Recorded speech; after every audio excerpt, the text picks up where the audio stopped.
Muy buenas noches. Hoy vamos a iniciar discutiendo nuestro tema que estamos debatiendo a lo largo de esta semana. En esta ocasión, ¿qué decir de la crisis política y humanitaria en Venezuela? Las reacciones de Estados Unidos y desde luego la reacción del gobierno de López Obrador. Para abundar en este polémico asunto se encuentra con nosotros como todos los miércoles Denise Dresser. Denise, ¿cómo estás? Muy Hola, buenas noches. Y en esta ocasión nos acompaña de nuevo el periodista Pablo Magluf. ¿Cómo estás, Pablo? Muy buenas noches. Buenas noches. No está con nosotros Gibran porque está enfermo. Le deseamos una pronta recuperación a nuestro colaborador Gibran Ramírez.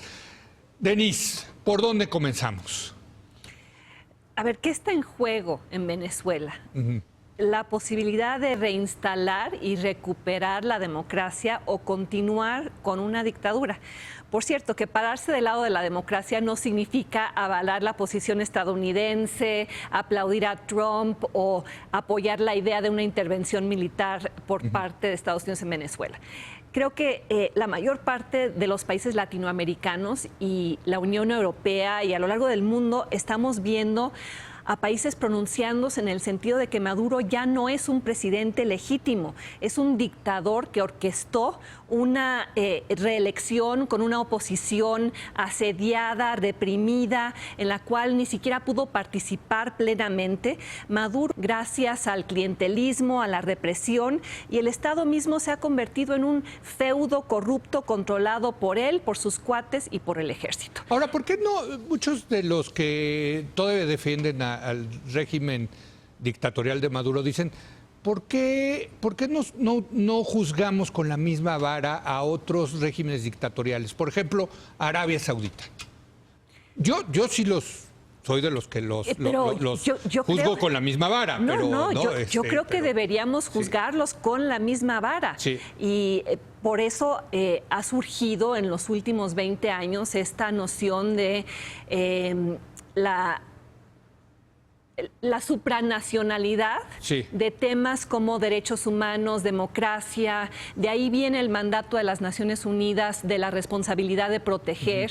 Ahora, hay realidades geopolíticas que han llevado a que Estados Unidos hipócritamente no se quiera pronunciar en estos temas en lugares donde tiene intereses económicos. Totalmente, y son muy amiguitos de ellos. Y en el caso de Arabia Saudita, bueno, el asesinato del periodista Khashoggi y el silencio de Estados Unidos, eso es condenable, eso es criticable. Que por cierto se bajó esa ola, hay que decirlo, ¿no? Sí. Como que la tomó el Congreso de Estados Unidos y luego se cayó el asunto. Sí, pero regresando al tema, aquí se abre una oportunidad para reinstalar la democracia en Venezuela, proteger los derechos humanos, rescatar al país de lo que es una situación ya humanitaria insostenible. Y lo mejor que le podría pasar a Venezuela es que Estados Unidos guardara silencio, que Trump se callara, que esto se resolviera regionalmente y con la asistencia de la Unión Europea, de instancias también internacionales, para que no se viera que esto es una agenda de Estados Unidos, que es lo más contraproducente que puede ocurrir en este momento. Pablo. Sí, a mí me parece que, bueno, primero que nada un abrazo solidario al pueblo venezolano, que está viviendo una tragedia y la están pasando realmente mal. Leía la crónica extraordinaria de Martín Caparrós en El País. Sí. Y estuve platicando con algunos ya exiliados venezolanos en México y pues sí, los niños sacando comida de la basura, ¿no? O sea, ya no es solo una crisis política, sino humanitaria. No es humanitaria, sí, claro. Estoy de acuerdo con Denise, Estados Unidos le da municiones a Maduro, es su principal argumento. Además de que Trump no se había metido hasta ahora, no le fue interesaba. más bien, según la hipótesis de Jorge Castañeda, un asunto de política interna, ¿no? Una presión por ahí de Marco Rubio. Sí, Marco Rubio susurrándole en el oído. Y, para ganar Florida en el 2020. Y los halcones de la política exterior estadounidense, claro, por eso manda a Elliot Abrams, que es uno de los personajes más siniestros. No, y John Bolton, que es un... Pero a Trump en lo personal yo creo que le vale absolutamente siempre le ha valido. Pepino, el mundo y Venezuela desde luego. Y siempre le ha valido, digo, al principio le llevaron a Tintori, ¿se acuerdan? Y la mandó a volar, ¿no? No, la recibió muy amablemente, ¿no? Sí. Pero en ese sentido, sí, yo creo que algo que hay que evitar a toda costa es una intervención de Estados Unidos, que además los gringos son muy torpes para las intervenciones, digo, la historia da muchísimos ejemplos, ¿no? Ahora, pues yo el torpe, pues sí, derrocaron a Arbenz en Guatemala, a Madero aquí en México, a Allende claro, en Chile. Torpes, pues sí dejan la mano y se ve su intervención, pero sí se salen con la suya, Pablo. Sí, puede ser, pero la verdad, puede ser un derramamiento de sangre totalmente innecesario.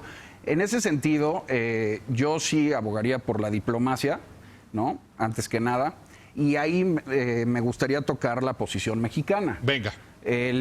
A mí me parece una posición audaz en el sentido estricto de la palabra y, sin embargo, destinada al fracaso. Y audaz quiero decir de doble filo, porque si prospera, si le atinan, el plan de Ebrard de la mano de Uruguay me parece que es un gol al ángulo de chilena. O sea, mediar.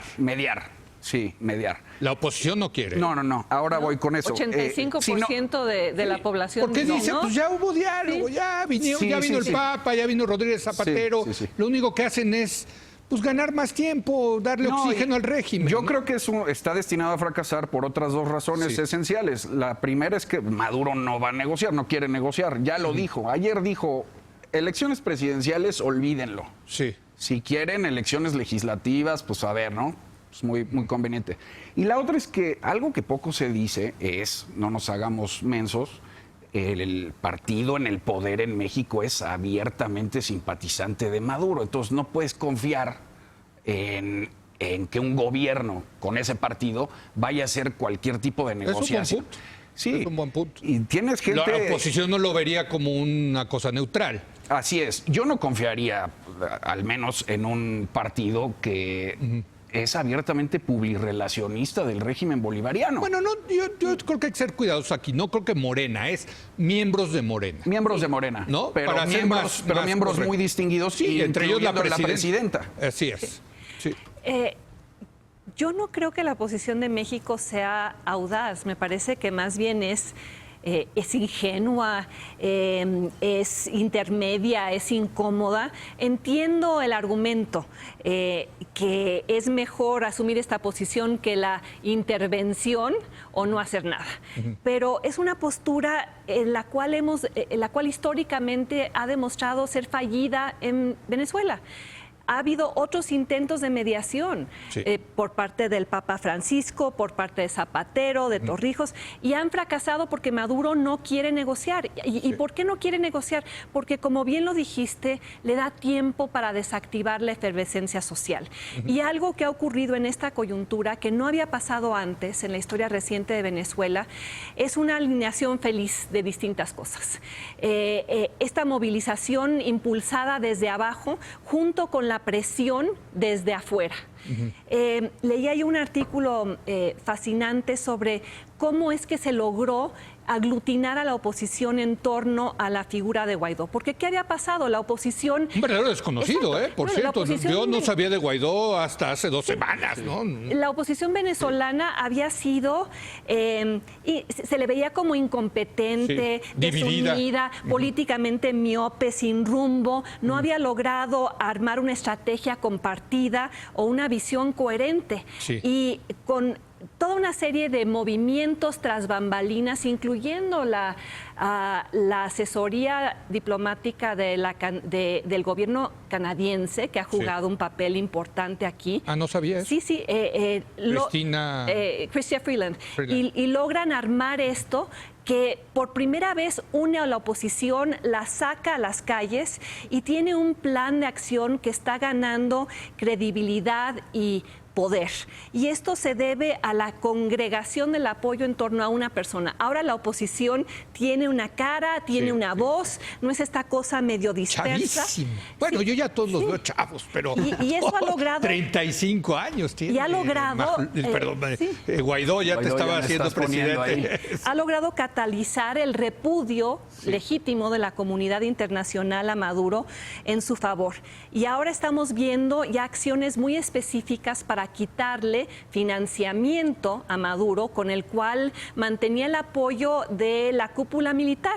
Y creo que ese va a ser el factor decisivo. ¿Qué van a hacer los militares vis a vis esta presión internacional y vis a vis su relación con Maduro si Maduro ya no tiene dinero? Permíteme, tengo que hacer una pausa. Por cierto, hoy salió una noticia en Bloomberg que llegó un avión 777 de Rusia a llevarse 20 toneladas de oro que tenía el Banco Central ahí en Caracas, en Venezuela, para llevárselos a quién sabe dónde, ¿no? O sea, el tema del dinero también es fundamental en esto, porque ya les congelaron las cuentas en Estados Unidos, ¿no? También a Guaidó, También a Guaidó, le congelaron los activos. Pues sus cuentas, ¿no? Sí, sus cuentas. Pero estos ya van a sacar el oro de Moscú, ahora sí que el oro de Moscú. Y ese es otro punto que no debemos olvidar, el papel de Rusia en esto. Así es. Bueno, déjenme, hago una pausa. Todavía tenemos mucho que debatir. Regresamos en un momento más.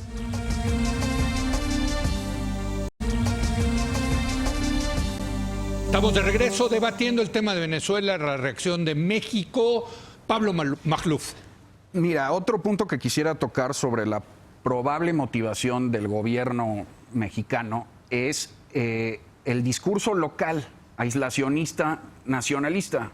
No se dice mucho, pero yo sospecho que a muchos mexicanos les encanta este discurso provinciano de Andrés Manuel, de México primero, la mejor política exterior es la interior. Tenemos ya mucha tradición también en eso y creo que puede ser redituable para él. No lo respaldo, ni mucho menos. A mí me gustaría un México líder y portaestandarte de los valores de la democracia liberal, desde luego. Me parece que la posición y la doctrina Estrada y todas las ortodoxias pues aseguran un México chiquito y pequeño, ¿no? A menos que le salga la remota posibilidad de la mediación. Pero Pablo, la doctrina Estrada, esta cuestión de no intervención, tenía un propósito político en el régimen priista.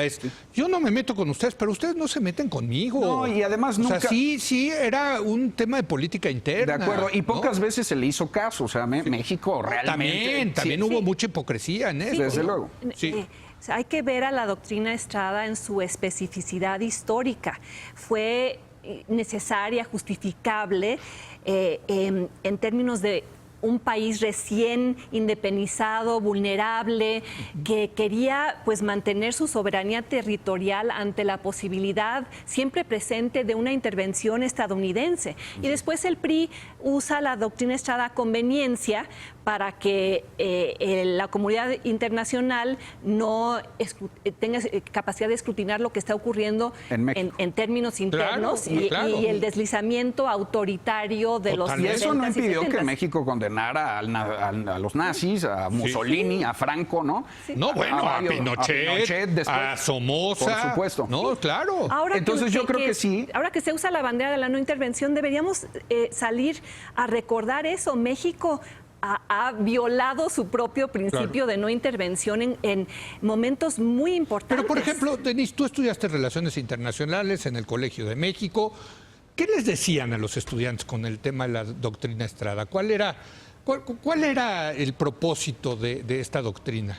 A ver, yo fui estudiante... ¿Los adoctrinaban con la doctrina Estrada en mi querida institución del Colmex? A ver, yo creo que a los mexicanos en general los han adoctrinado vía los libros de texto gratuito y que han dejado de largo los últimos 20 años en términos de la construcción de un sistema interamericano de derechos humanos, de tratados que llevan a una fiscalización mutua y que le dan precedencia a los derechos humanos de una manera en la cual no era el caso cuando yo era estudiante. Pero sí los formaban a los estudiantes. Pero a mí me tocó un momento muy específico de la historia de la diplomacia estadounidense, de la diplomacia mexicana frente a Estados Unidos.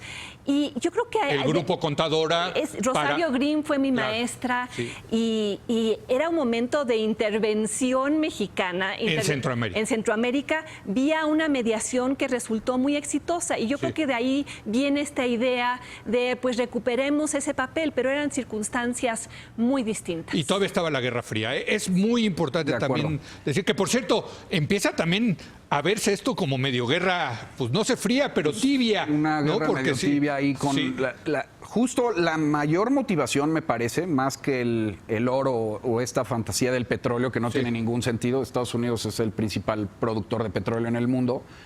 El enfrentamiento probable es Estados Unidos intentando frenar la injerencia rusa. Correcto. Y China también, ¿no? Sí. Quizá un poco en el continente. En el continente. En lo que ellos consideran su vecindario, ¿no? Que ahí ya parece que Putin, pues ese sí es muy audaz, ¿no? Ese es muy vivo ese Putin, qué bárbaro. Sí, que ya leyó la situación como para colocarse, porque sí podría complicar mucho más las cosas para Estados Unidos. Sí. O sea, no es lo mismo enfrentarte a Venezuela sola o con Cuba, que ahí sí los halcones del Departamento de Estado, del Pentágono, que vienen de la Guerra Fría, dicen, caray, los rusos se están metiendo aquí en un país caribeño. No. A ver, ese es nuestro vecindario, ¿no? Ahora, Trump es medio suavecito con Putin, ya lo sabemos, ¿no? Ya lo sabemos. Entonces eso también. The Guardian publicó una nota muy larga sobre cómo Putin estaba mandando mercenarios para apoyar al régimen de Maduro. Se está enviando a paramilitares a apoyar y apuntalar a la dictadura venezolana. Es que esto se está poniendo fascinante desde el punto de vista interno de Venezuela, externo, la geopolítica, el tema de México.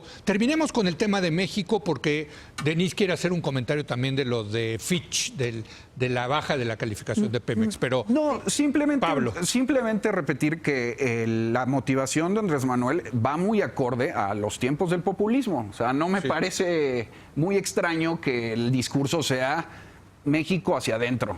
Los mexicanos primero. Que creo que puede tener mucha resonancia. Puede tener mucha resonancia y a muchos mexicanos dicen, pues a mí qué, que se jodan los venezolanos, pues ya que se arreglen entre ellos. Y ves que Andrés Manuel es un político muy versátil que a veces mata a varios pájaros de un tiro. Sí. Entonces, esa seguro también la calcularon. Sí. ¿No? Bueno, Denise, ¿quieres decir algo más de Venezuela o pasamos al tema de Fitch rápidamente? No, simplemente que estamos en una coyuntura muy complicada. Sí. Estamos a un paso de que las cosas salgan muy mal. Sí. O muy bien. Sí. Muy mal si es que Maduro elige la ruta de la represión, si es que los militares cierran filas en torno a él, y muy bien si es que la presión internacional logra que se celebren elecciones y un éxodo de Maduro negociado de tal manera que no haya derramamiento de sangre. Pero las dos partes tienen que entender que tienen que sentarse a negociar. Yo siempre recuerdo cuando Rabin, el ex primer ministro de Israel, le dio la mano a Yasser Arafat y le preguntaron qué sintió usted, ¿no? Después de tantos años de estar guerreando con él. Y dijo Rabin, el problema de la paz es que hay que hacerla con los enemigos. Pues ¿no? sí. Pues sí. Sí. No, o sea, en algún momento te tienes que sentar y dejar a un lado todos los agravios y tiene que haber diálogo. No veo esas condiciones ahorita en Venezuela, por cierto. Estoy pensando en la lectura de Robert Dahl, Poliarquía, ese famoso libro donde decía, las transiciones se dan cuando hay condiciones de seguridad mutua para el gobierno y para la oposición. Totalmente. Entonces la oposición tiene que darle a Maduro condiciones de seguridad para que salga en términos negociados, como lo hizo Pinochet, vía el referéndum y después senador vitalicio. Pero que no venga a México, a Cuernavaca. Bueno, acuérdate que acá hablando de la doctrina Estrada, aquí llegó el Shah de Irán, iba a vivir en Acapulco. Luego lo tuvieron que sacar, por cierto, porque los ayatoles dijeron, ni más, no se queda ahí, pero en fin, ¿no? Y se murió luego después el Shah de Irán. Pero bueno, me queda un minuto. Tú querías decir algo sobre la baja de la calificación crediticia de Pemex. Sí, me parece muy grave. Al margen de lo que uno piense de las calificadoras y que si son hipócritas, como dijo el presidente en esta mañana, el hecho es que las calificadoras como Fitch mueven a los mercados, dan señales a los inversionistas, y el que degraden la deuda de Pemex va a tener costos significativos para el futuro de la empresa y para la estabilidad de las finanzas del país. Creo que debe haber una autocorrección dentro del liderazgo de la empresa y dentro del plan de negocios del gobierno para Pemex, que le están calificando desde fuera, es inviable. Yo lo que decía hoy en mi artículo es que le dejaron aquí sí una bomba a punto de explotar a López Obrador, porque hay que reconocerlo, y más les vale desactivarla. No veo a los profesionales que puedan desactivar esa bomba, al revés, veo mucha improvisación, mucho amateurismo en los cuadros directivos de Pemex. Pablo, Sí, tú estoy de acuerdo. quisieras... No, ya, ya lo había señalado el programa anterior, me parece que hay mucha ineptitud, falta de capital humano, y creo que es un inicio la calificación de Pemex a futuras descalificaciones en otras áreas, ¿no? Así es. Como país, por ejemplo. Y eso tendrá un costo económico muy importante, que ya estaremos desde luego analizando aquí en Es la Hora de Opinar. Muchas gracias. Gracias, Buen día, Denise. gracias. Gracias, Leo. Pablo. Gracias, Denise. Gracias. Hacemos una breve pausa y ahora vamos a regresar a analizar todas las consecuencias que han tenido los paros que ha hecho, los bloqueos que ha hecho la CENTE, la Coordinadora Nacional de Trabajadores de la Educación, en la red ferroviaria de Michoacán. ¿Cuáles han sido las consecuencias económicas de esta situación allá en el estado de Michoacán? Regresamos en un momento más.